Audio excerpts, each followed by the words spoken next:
Assalamualaikum warahmatullahi wabarakatuh.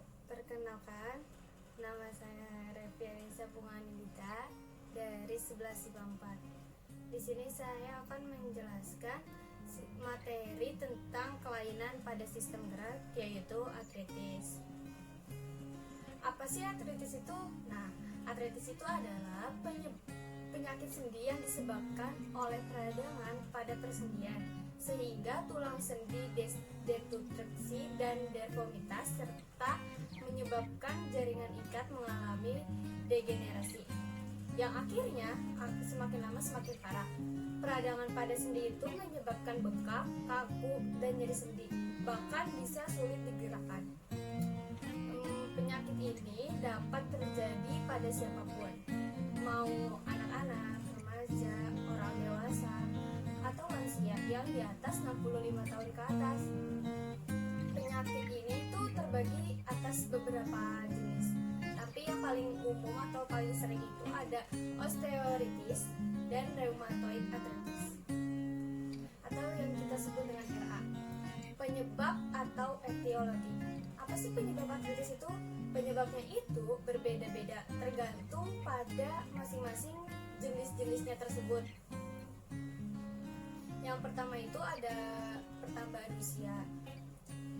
Pertambahan usia itu lebih sering ditemukan pada orang dewasa atau orang yang lebih tua, karena resikonya itu tinggi dan meningkat seiring dengan pertambahan usianya. Yang kedua itu ada jenis kelamin perempuan. Kenapa sih perempuan itu lebih sering terkena penyakit artritis? Karena perempuan itu memiliki hormon estrogen yang juga berperan dalam menimbulkan penyakit autoimun. Autoimun ini adalah kondisi ketika di mana sistem kekebalan tubuh itu menyerang tubuh sendiri.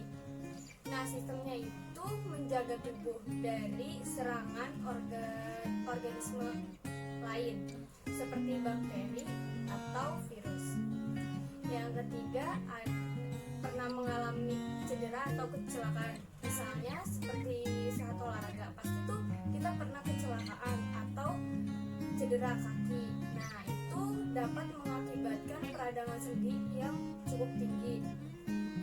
Yang keempat itu ada kelebihan berat badan atau obesitas. Kelebihan berat badan itu dapat berpengaruh dalam kondisi sendi yang menahan beban berlebihan itu dapat mengalami kerusakan seperti bagian lutut ataupun pinggul. 5. Ada riwayat keluarga. Nah, riwayat keluarga ini terjadi karena keturunan.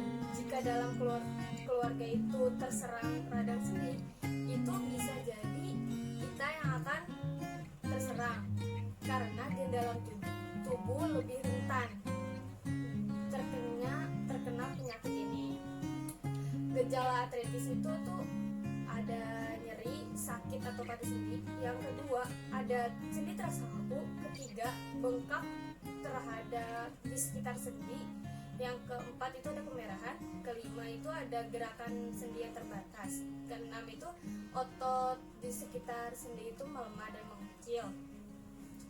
Klasifikasinya itu ada 4. Yang pertama ada rheumatoid arthritis klasik. Itu terdapat 7 kriteria, tanda dan gejala dalam waktu 6 minggu.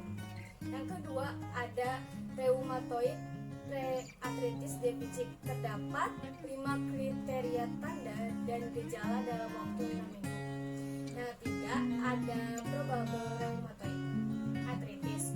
Terdapat 3 tanda, kriteria dan gejala dalam waktu 6 minggu. Yang keempat itu ada possible rheumatoid arthritis. Terdapat 2 kriteria tanda dalam waktu 6 minggu. Jenis-jenis artritis itu ada banyak. Yang pertama itu ada osteoartritis. Itu penyakit degeneratif yang disebabkan oleh proses penuaan. Biasanya itu menyerang berbagai sendi, terutama itu pada lutut, pinggul, tulang belakang, kaki, dan pangkal ibu jaringan. Yang menyebabkannya itu faktor mekanik dan gen genetik. Yang kedua itu ada rheumatoid arthritis.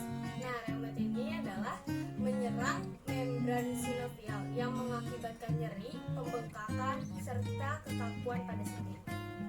Yang ketiga, ada psoriatic arthritis, yaitu memiliki kesamaan dengan rheumatoid arthritis karena keduanya ini penyakit yang menyebabkan autoimun yang dapat. Yang keempat, ada GOUT, itu karena metabolisme asam urat dalam tubuh sehingga menghasilkan kristal yang disimpan dalam sendi, terutama pada jempol kaki. Akibatnya itu dapat menjadi bengkak, kemerahan, dan nyeri. Yang kelima, ada juvenile arthritis. Nah, ini tuh radang sendi yang memicu peradangan dan kekakuan sendi selama lebih dari 6 minggu. Biasanya itu pada anak berusia 16 tahun atau lebih mudanya. Itu dapat menyebabkan kemerahan, bengkak, nyeri pada sendi.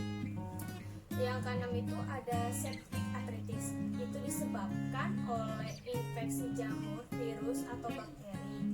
Biasanya kuman menyusup dalam sendi, menyebabkan nyeri dan pembengkakan. Biasanya itu kumannya itu menyerang satu sendi.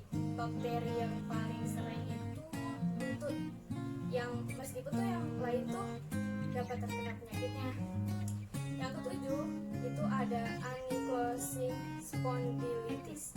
Itu merupakan penyakit kronis yang dapat mengakibatkan peradangan yang cukup parah, terutama pada tulang belakang, yang dapat menyebabkan kekakuan. Yang kedelapan itu ada polymyalgia rheumatica. Ini tuh sering terjadi penderita yang berusia tuh 50 tahun. Itu dapat menyebabkan sakit yang parah sih, kekakuan pada bahu, pinggul, dan leher. Karenanya itu gejalanya itu mirip dengan kondisi yang lain. Terus ada yang kesembilan, itu ada systemic lupus erythematosus. Itu penyakit autoimun yang mempengaruhi sistem tubuh bersama dengan beberapa organ yang dalam lainnya. Kondisinya itu biasanya terjadi ketika wanita itu pada masa-masa pengasuhan anak gitu. Terus yang terakhir itu ada fibromyalgia. Itu dapat mempengaruhi jaringan lunak tubuh yang disebabkan karena kerusakan fungsi neurotransmitter di otak yang ditandai dengan kekakuan, pegal, dan nyeri otot.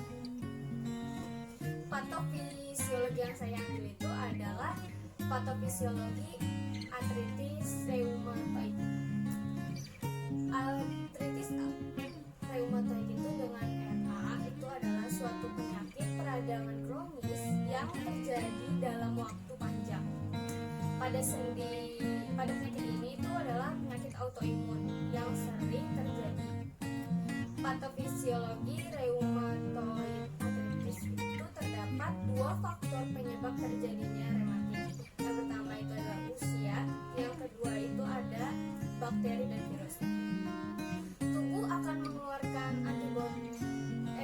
antibodi RF yang berbentuk IgM dalam jumlah yang banyak. RF membentuk kompleks imun dengan IgG dalam sel darah putih.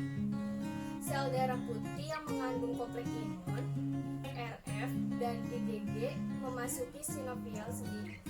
Lalu terjadi penumpukan kompleks imun di sinovial. Kompleks imun tersebut akan difagositosis oleh leukosit.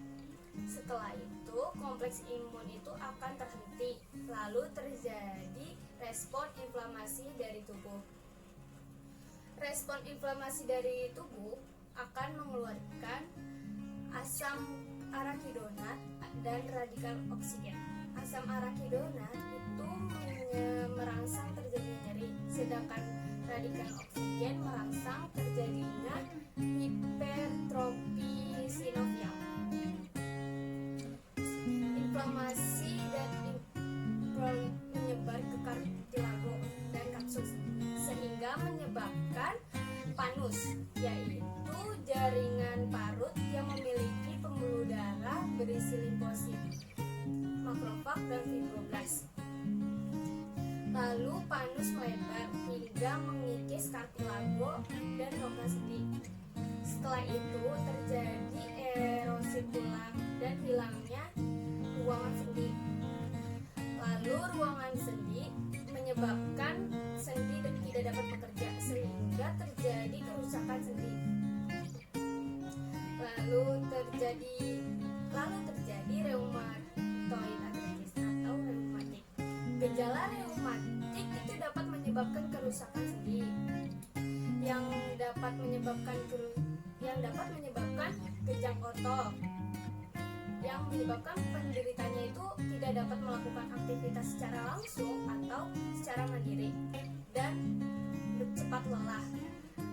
Dan cepat lelah itu jika melakukan aktivitas. Penyakit reumatik itu berhubungan erat dengan inflamasi sehingga terjadi pelepasan asam arakidonat yang dapat merangsang timbulnya nyeri sehingga MK-nya itu nyeri kronis. Pembekakan reumatik itu dapat menyebabkan adanya nodul, benjolan tulang yang ada di permukaan kulit yang menyebabkan perubahan anatomi poli, yang MK-nya itu gangguan citra tubuh. Komplikasi reumatik dapat menyerang ke bagian di luar sendi atau syaraf sehingga dapat menyebabkan kelainan pada fungsi saraf dan terjadilah neuropati. Peradangan pada reumatik dapat menyebar ke tulang belakang sehingga terjadilah dislokasi sendi di mana sendinya itu bergeser, lalu saraf tulang belakang tertekan. Lalu terjadilah cervical myelopati. Reumatik itu menggunakan otot kortikosteroid dan NSAID di mana kortikosteroid itu menurunkan jumlah aliran darah ke ginjal dan NSAID itu untuk meningkatkan tekanan darah termasuk tekanan darah ginjal sehingga terjadinya hipertrofis ginjal sehingga menyebabkan gagal ginjal. Dan terakhir ada pengobatan. Ada beberapa pengobatan yang dilakukan oleh dokter, yaitu ada pemberian obat-obatan dan operasi. Nah, yang pengobatan di rumah itu ada mengurangi berat badan, olahraga rutin gitu. Udah itu aja. Sekian presentasi dari saya. Wassalamualaikum warahmatullahi wabarakatuh.